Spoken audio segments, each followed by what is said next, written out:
صبح رفتیم پایین بازار ماهی، اونجا رو دیدیم که ماهیگیرا تازه از راه رسیده بودن و کلی ماهی با خودشون آورده بودن که داشتن بارشون رو تخلیه می‌کردن.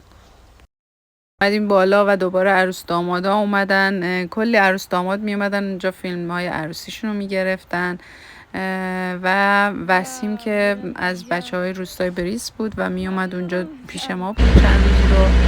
فردا روی اون روز رو ما رفتیم به سمت پسابندر با یکی از دوستامون، اونجا رو چند روزی موندیم. واقعا ساحلش زیبا بود، هیچ کسی اونجا نمی اومد بره و واقعا یه ساحل بکر و فوق‌العاده‌ای بود که اونجا کلی مرغ درست کردیم روی آتیش، سفالگری کردیم. بعد از اونجا رفتیم گواتر و گواتر فوق‌العاده بود به خاطر که بارون هم اومده بود و هوا ابری شده بود و خیلی زیبا بود. این پرنده ها براشون نون میریختیم و می اومدن بالای سر ما دقیقاً وای میستادن. خیلی صحنه قشنگی درست کرده بودن و این جنگل ها که یه منظره فوق‌العاده زیبایی رو درست کردن برامون و واقعا یه فضای خاطره انگیزی رو برای من ساختن. گواتر واقعا برای من جزو قشنگترین جاهای چابهار بود و این بچه‌های دوست داشتنی که می اومدن این گوشماهی‌های اونجا رو میفروختن و واقعا گوشماهی‌های عجیب غریبی اونجا داشت. خیلی زیبا بود همه چیز و پر از میگوهای خیلی بزرگ و یه بارون خیلی شدیدی گرفت وقتی که می‌خواستیم برگردیم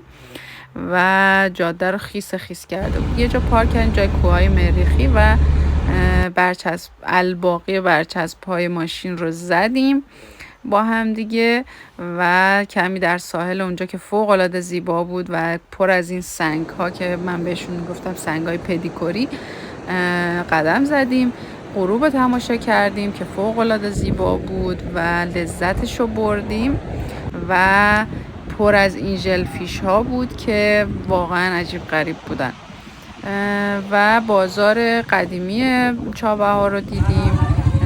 منطقه بالا شهر چابهار رو دیدیم که خیلی زیبا بود و جاتون خالی. یه چای کمرباریک خوردیم و صبح دوباره شروع شد توی چابهار و رفتیم به سمت غارهای سگانه تیز و بچه ها برامون اونجا رو توضیح دادن و متاسفانه یه کسی نبود که یه راهنمای خوب که بتونه اونجا رو کامل برای همه توضیح بده. و ساحل‌های فوق‌العاده چابهار که هر کدومش یه گوشماهی‌های مخصوص خودشو، بچه‌های خیلی دلنشینی که اونجا با هم دیگه بازی می‌کردن و از بازی کردن اونا عکس و فیلم می‌گرفتم و ماهیگیری عجیب غریبشون که با قابلمه بود و دسته دسته ماهی‌ها رو می‌گرفتن میرفت توی قابلمه و